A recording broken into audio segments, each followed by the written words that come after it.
For over 800 years, Parliament has been a place where history is made and decisions taken that affect the lives of everyone.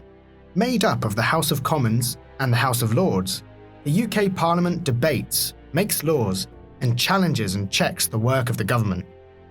It was in Parliament that MPs called for the Prime Minister, Neville Chamberlain, to stand with Poland after it had been invaded by Nazi Germany. It was in Parliament, after a bruising House of Commons debate on the 7th and 8th of May 1940, that Chamberlain was forced to resign as Prime Minister. This paved the way for the formation of a coalition government led by Winston Churchill. And it was in Parliament, after the fall of France in June 1940 and the evacuation of Allied forces from Dunkirk, that Churchill promised, "We shall fight on the beaches, we shall fight on the landing grounds, we shall fight in the fields and in the streets, we shall fight in the hills, we shall never surrender."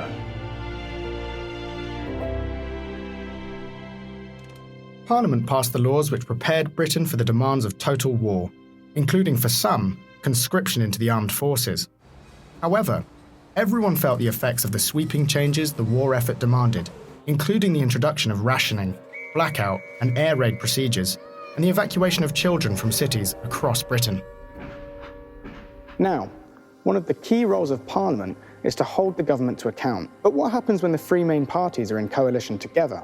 As MPs and members of the House of Lords from across the political parties became ministers in Churchill's government, they were required to support the government line. So how did this affect Parliament's ability to provide a check and challenge to the government?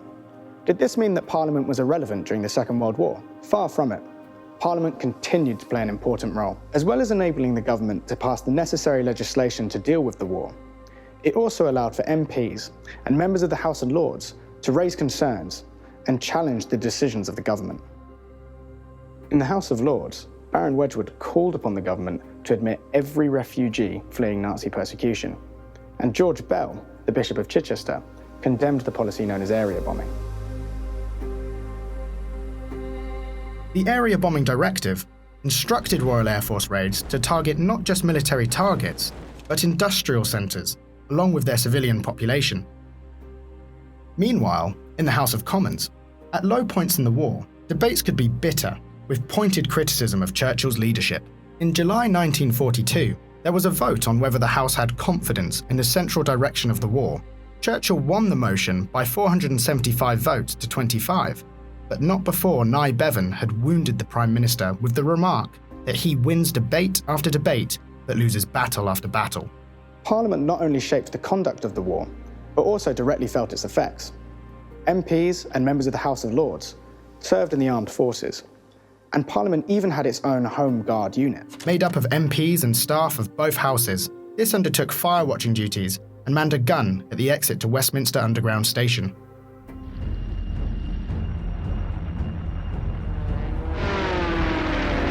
As the Blitz bombing campaign escalated across the UK, striking major ports, industrial towns and cities, the Palace of Westminster also came under fire and was damaged by air raids on 14 different occasions. The greatest damage occurred during the night of the 10th and 11th of May 1941, at the end of the Blitz, when the Commons chamber was hit by bombs and the roof of Westminster Hall was set on fire. Firefighters told the senior MP present that it would be impossible to save both the chamber and the hall, and so the decision was made to save the hall and its 14th century roof.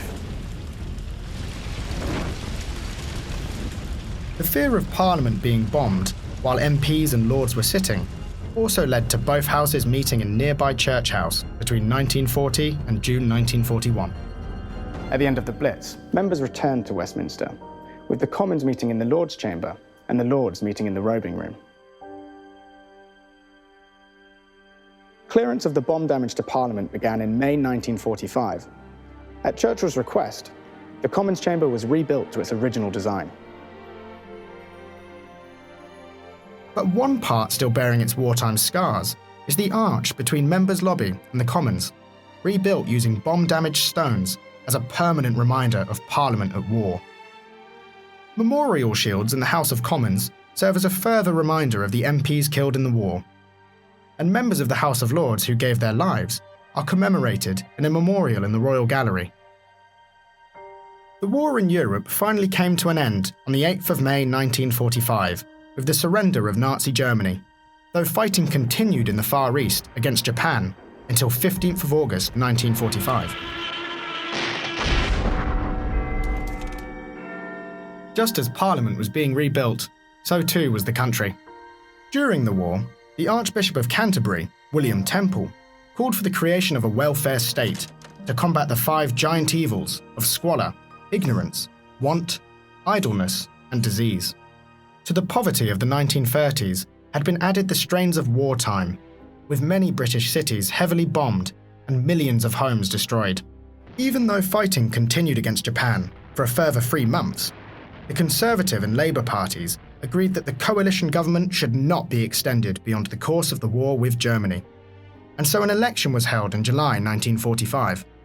While Churchill had spoken in 1940 of ensuring that the privileges previously enjoyed by the few shall be far more widely shared by the many, it was the Labour Party, led by Clement Attlee, that seized on this programme. Attlee's Labour Party won a landslide victory, securing 393 seats to the Conservatives' 213. With this majority, legislation was passed that not only helped to rebuild Britain, but also created the welfare state, including the National Health Service. Parliament emerged from the war with its reputation at new heights. The parliamentary system of government had endured the trials of wartime, unseated Chamberlain, checked Churchill, and passed legislation that made fighting the war possible and helped secure a people's peace.